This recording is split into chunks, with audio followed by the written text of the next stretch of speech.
Oh man, what is up guys? Welcome back to the channel.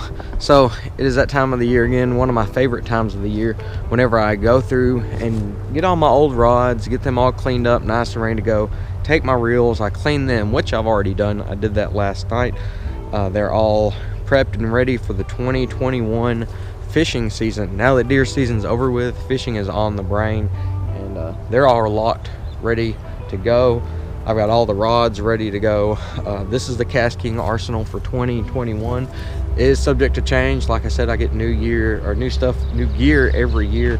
So this is just what I have for right now. This is the main things I keep in the boat or on my person whenever I am bank fishing. I want to take you guys through and show you a little bit of what we're messing with today, what we're going to be messing with this year, what I'm going to be throwing with what baits. Hopefully you guys like this kind of thing. I'm not really sure. Like, some people might find this boring. I know a lot of people don't like to listen to me talk, but it's whatever. So that's what we're doing today, putting rods and reels together, and we'll talk about it a little bit. This is the KASTKING arsenal for 2021. So I guess we'll start with what I'm using for the beginning of the 2021 season. That'll be more of my flipping and pitching rods. I don't foresee me doing a whole lot of fishing between now and like the spawn. So we're gonna look at what exactly I'm gonna be fishing with when the spawn shows up. Now we're gonna fish a little bit between now and the spawn, but like most of this stuff just gonna be getting reels and stuff together for the year. Maybe a challenge video here and there. But big thing during the spawn is search baits, and in my area, flipping, laydowns, bushes, that kind of thing. Kentucky Lake's big on the bushes.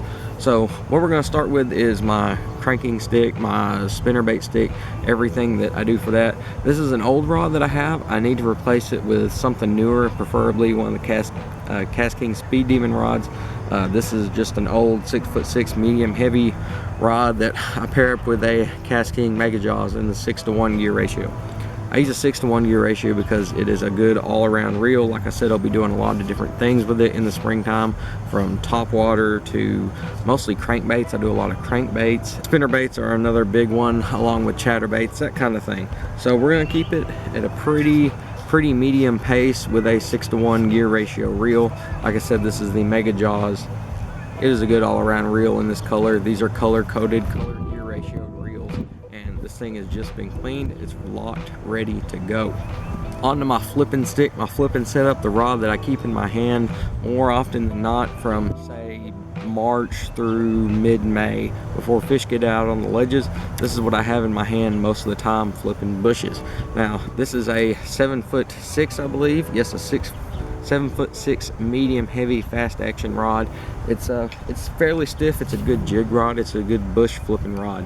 And with that, I pair on the KASTKING Royal Legend Elite in the Rage Red color. This is the 8-to-1 gear ratio. So it is a pretty dang fast reel, and that's what you need whenever you're flipping bushes. You're trying to get a bait into some nasty stuff with some braid or some heavy fluorocarbon, which is what I have on here. And you're trying to get those fish out. You're trying to pin them up really quick and get them out of the slop, out of whatever it is that you have flipped into. In my case, most of the time it is these buck bushes, buck brush, whatever they call it, just trees that come out of the water. This is my flipping setup. Absolutely love it. Some people like a really long rod, like a 7'10", 7'11", even an 8-footer.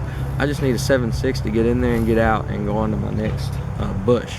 Let's look at another flipping setup that I use. This is actually more of a lighter flipping setup, something that I just use daily as I'm going around kind of through the summer, the spring, the fall. This is a good all-around rod. This is a Royal Legend. I believe that this is a 7'3". Yes, this is a 7'3" fast, heavy rod. So it's a little heavier than the other one, but it's not designed for the exact same stuff. That other one I'm using for heavy cover, and even though it's a lighter power than this one, I can get away with it. It just feels more comfortable in the hand going along throughout the day. And this one is kind of set up more for your just basic, you know, if you see a log or something like that, you want to flip to it. That's what I like this one for. And I also use it as a frog rod year round. I love this thing as a frog rod. So with that, usually I'll use a little bit of a faster gear ratio. In this case, I'm just using a 6.3-to-1 gear ratio. This is the Spartacus Plus, the good old favorite Spartacus Plus. Usually I'll put braid on this, I believe, is what that's probably what I'm gonna put on it this year, is some braid. but I don't use it as much as I wish I did. Like I said, mostly for frogs in like the dead of summertime. You guys have seen it before in other videos, I'm pretty sure, on my channel. I really like to use this thing for frogging more than anything.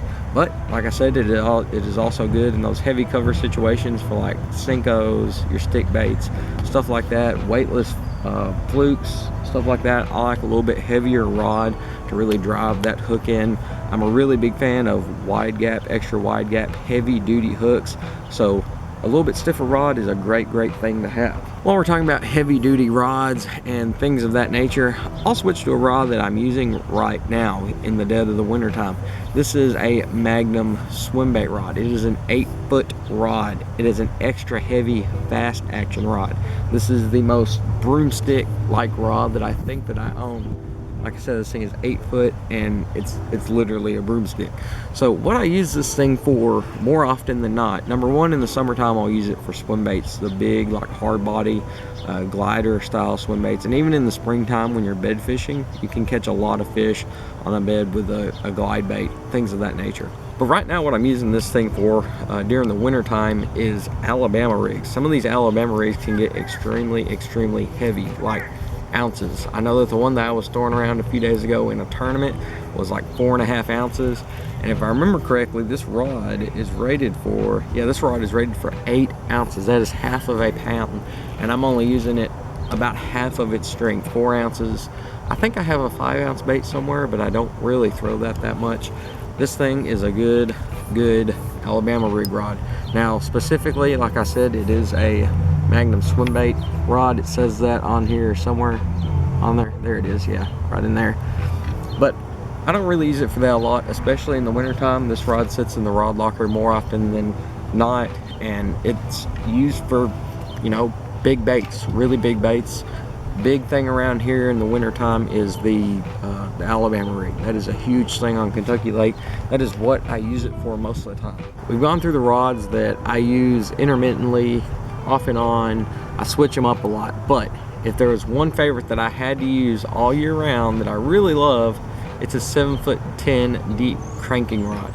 This thing is my favorite rod to throw around. I use this literally all the time. When ledge season starts up, it is hard for me to stop on a school of fish that won't bite a crankbait. If I can't get them to eat a crank, I will literally up and leave half the time and go to the next spot. Anyway, on this rod, I stick the Royal Legend Elite in the 5-to-1 gear ratio on here. And you want a slower reel gear ratio for a deep diving cranking rod. You're going to wear yourself out if you use a faster gear ratio, and you're just not as thorough whenever your bait's going through that school of fish really quick. So a little bit slower gear ratio, 5-to-1, is great. And this rod is literally made by Brent Chapman. I'm pretty sure, if I remember correctly, he's the one that designed this rod just for deep diving crankbaits, and that is why it is one of my favorites. Number one, it was designed by somebody that knows what a good deep diving crankbait rod is like, and number two, I love deep diving crankbaits. Like, I could literally throw a deep diver all day long and be extremely happy. So that is the arsenal for the 2021 season. It's nothing big, nothing extravagant. I know a lot of people will keep like 20 or 30, 40 rods on their boat at a time, but I am not like that. I literally keep those, 5 right there. Probably gonna make it a little bit more this year. Probably gonna put like 9 or 10 rods in the rod locker of the boat. Plus I keep 2 spinning setups in the boat at all times. So that is pretty much it. That is the basics. I know some of those are very specific to the style of fishing I do, like the deep cranking, the flipping the bushes, that kind of thing. You need a more specific rod to really get the best of what you're fishing, or the best of, you know, the lure and all that. You want the best presentation you can possibly get, and you're not going to get that if, you know, your setups aren't made exactly for it, exactly right. You can argue with me up and down, left and right, all you want.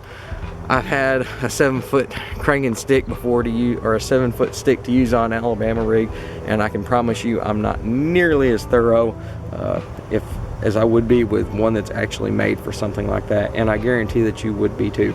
All the links for The products that I use year round whenever I'm fishing, bass fishing, will be linked in the description as always.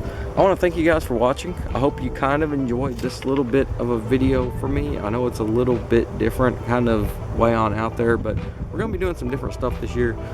Fishing is going to be number 1 on the list of things to do, and yeah, this is how we get started. We just got done with reel maintenance and everything like that, so it's getting to be time. It is like 60 degrees in January. It's about to get good. The fishing's about to get litty, son, I'm telling you. So in the meantime, get your rods, get your reels ready, and get ready for this year. I want to thank you guys for watching. Subscribe if you haven't already.